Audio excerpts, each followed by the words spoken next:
sudah membaca Al-Quran? Saya. Masya Allah. Beneran? Beneran.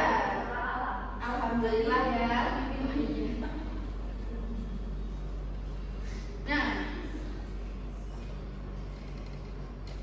tujuan pembelajaran kita pada hari ini yaitu ada 1, 2, 3, 4, 5. Yang pertama, membaca Al-Quran, dapat membaca Al-Quran surat An-Nisa ayat 59 dan An-Nahl ayat 64.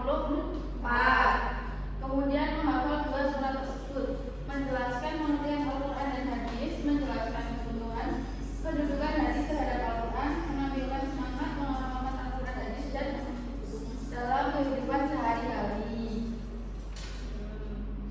Ya, kita mulai dari pengertian Al-Quran. Apa sih Al-Quran itu? Nah, suci. Betul. Bagi siapa? Umat Islam. Sudah sedikit tahu ya? Iya. Nah, Al-Quran itu secara pengertian merupakan firman Allah Subhanahu wa Ta'ala yang diturunkan kepada Nabi Muhammad melalui perantara malaikat Jibril. Nah, diturunkannya itu tidak secara langsung, tapi secara bertahap selama kurang lebih 23 tahun. Dimulai dari surat Al-Fatihah dan diakhiri dengan surat An-Nas. Nah,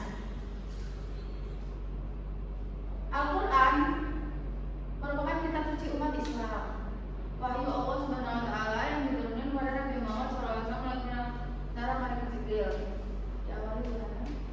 Dan Al-Quran merupakan sumber hukum utama dalam Islam dan membacanya termasuk ke dalam ibadah. Kita lanjut ke proses turunnya Al-Quran. Proses turunnya Al-Quran sendiri itu diawali dengan malaikat memasukkan wahyu tersebut ke dalam hati Rasulullah SAW. Nah, mengapa Al-Quran yang diturunkan secara bertahap? Kenapa diturunkan secara bertahap? Nah, alasannya itu karena dengan cara tersebut ayat-ayat Al-Quran itu dapat lebih mudah dipahami, dihafalkan dan juga diamalkan oleh para sahabat dan juga umat Islam. Selain itu, proses banyaknya ayat yang turun itu menjawab persoalan yang sedang dihadapi masyarakat pada saat itu. Pada saat apa? Pada saat masa Rasulullah SAW. Nah, proses turun yang kedua, malaikat menamakan sebagai seorang laki-laki yang mengucapkan kata-kata pada Nabi Muhammad SAW. Jadi malaikat itu ketika datang kepada Rasulullah itu berwujud manusia dan seorang laki-laki. Kemudian setelahnya wahyu datang kepada Nabi Muhammad secara seperti suara lonceng. Kemudian malaikat menampakkan dirinya kepada Nabi Muhammad dalam wujud yang asli. Jadi setelah Nabi melihat wujud malaikat sebagai manusia, yang terakhir melihat dalam wujud yang asli sebagai malaikat. Yang perlu kita ketahui yaitu Al-Quran itu diturunkan pada tanggal 17 Ramadan yang dikenal dengan Nuzulul Quran. Nah, Al-Quran diturunkan secara berangsur-angsur selama 22 tahun, 2 bulan, 22 hari. Juga wahyu yang pertama kali diturunkan kepada Nabi Muhammad SAW adalah surat Al-Alaq ayat 1-5. Nah, membaca Al-Quran itu bernilai ibadah dan dapat mendapatkan pahala bagi yang membacanya. Kita lanjut ke fungsi-fungsi Al-Quran. Di sini ada beberapa fungsi-fungsi Al-Quran ya. Ibu akan menjelaskan mengenai Al-Quran itu sebagai petunjuk hidup.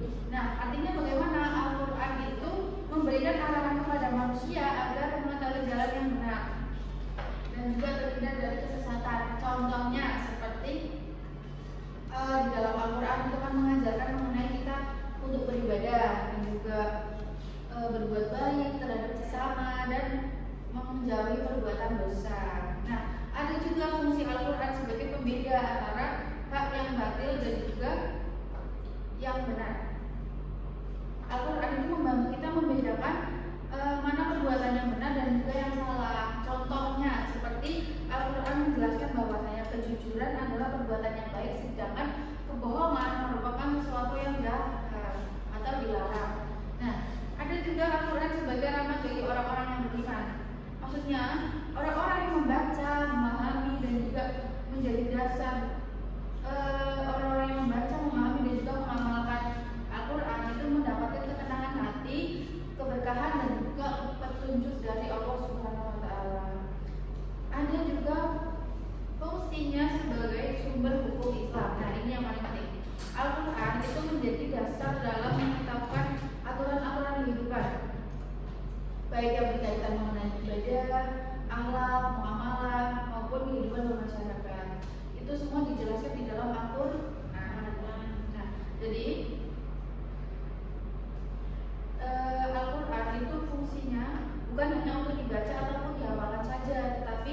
juga sebagai pedoman untuk mengarahkan seluruh aspek kehidupan kita agar sesuai dengan ajaran Allah Subhanahu wa taala.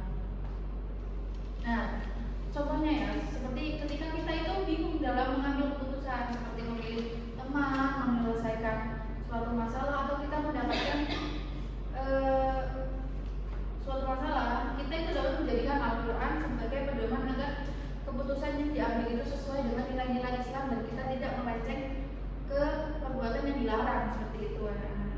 Oke, kita lanjut untuk implementasi dalam kehidupan sehari-hari. Nah, setelah mengetahui tadi kita pentingnya Al-Quran, tentu kan kita harus menerapkannya dalam kehidupan sehari-hari ya. Sini yang pertama, implementasinya yaitu membaca Al-Quran secara rutin atau tadarus. Apakah kita melaksanakannya? Ya, setiap pagi. Ya. Ketika kita sebelum masuk sekolah, sebelum masuk kelas itu kan ada membaca juz amma dulu ya. Ya, itu merupakan bentuk implementasi kita dalam kehidupan sehari-hari. Kemudian meneladani sifat Nabi. Nah, Al-Quran itu di dalamnya kan menjelaskan mengenai pedoman hidup. Kita dijelaskan bagaimana caranya kita menjalani kehidupan yang benar. Nah, contohnya meneladani sifat Nabi. Bagaimana sifat Nabi? Sifat Nabi yang selalu berkata jujur, kemudian tidak sombong, kemudian rajin beribadah seperti itu ya. Kemudian menyebarkan ajaran Islam dengan hikmah. Dan juga yang lain menjadikan muslim yang taat dan juga jujur. Kita lanjut ke pengertian hadis ya, sunnah. Hadis itu apa? Bisa dibaca bareng-bareng ya. Iya, Bu. Hadis Adalah segala perkataan, perbuatan, dan ketetapan Nabi Muhammad Shallallahu Alaihi Wasallam. Sunnah adalah segala sesuatu yang bersumber dari Nabi Muhammad Shallallahu Alaihi Wasallam yang menjadi contoh dan teladan. Nah, kalau hadis itu perkataan, kalau sunnah itu sesuatu yang bersumber dari Nabi Muhammad SAW. Nah, hadis fungsinya itu sebagai penjelas ayat-ayat Al-Quran yang masih bersifat umum dan juga sehingga dapat lebih mudah dipahami. Contohnya bagaimana?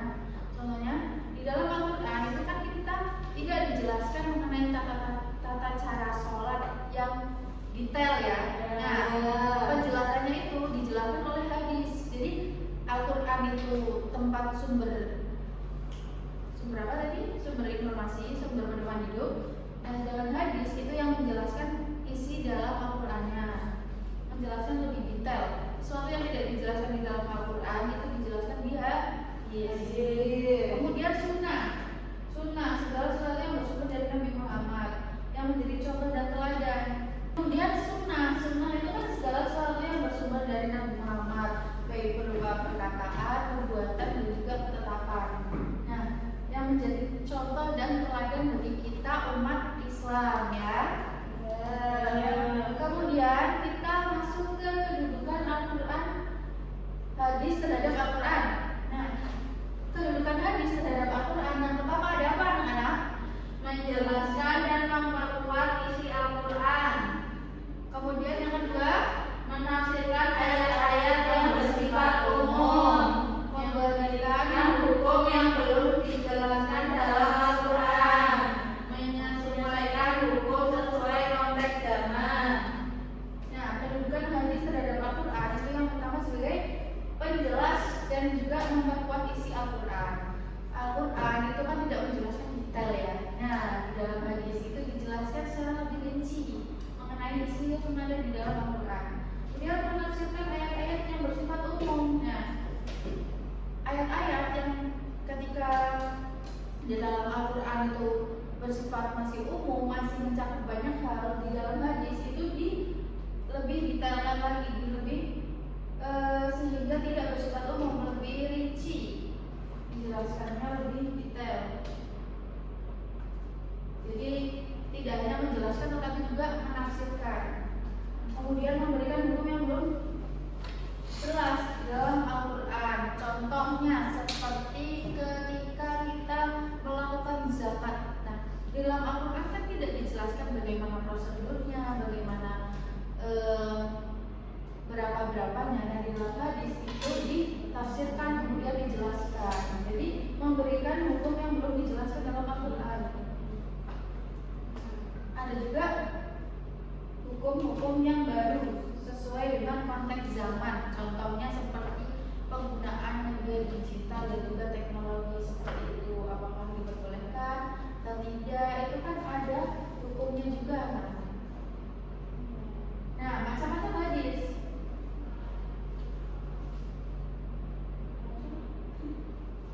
Nah, kita akan masuk ke kita baca bareng-bareng ya surat An-Nahl ayat 64.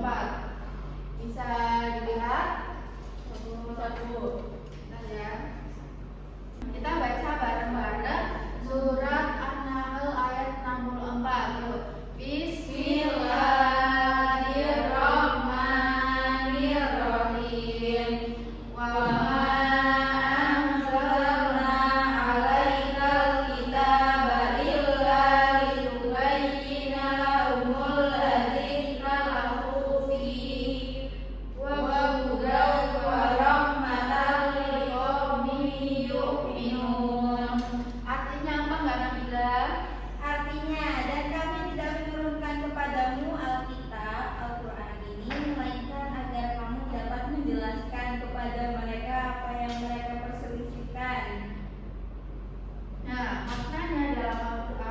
sebagai penjelas bagi perkara yang diperselisihkan begitu.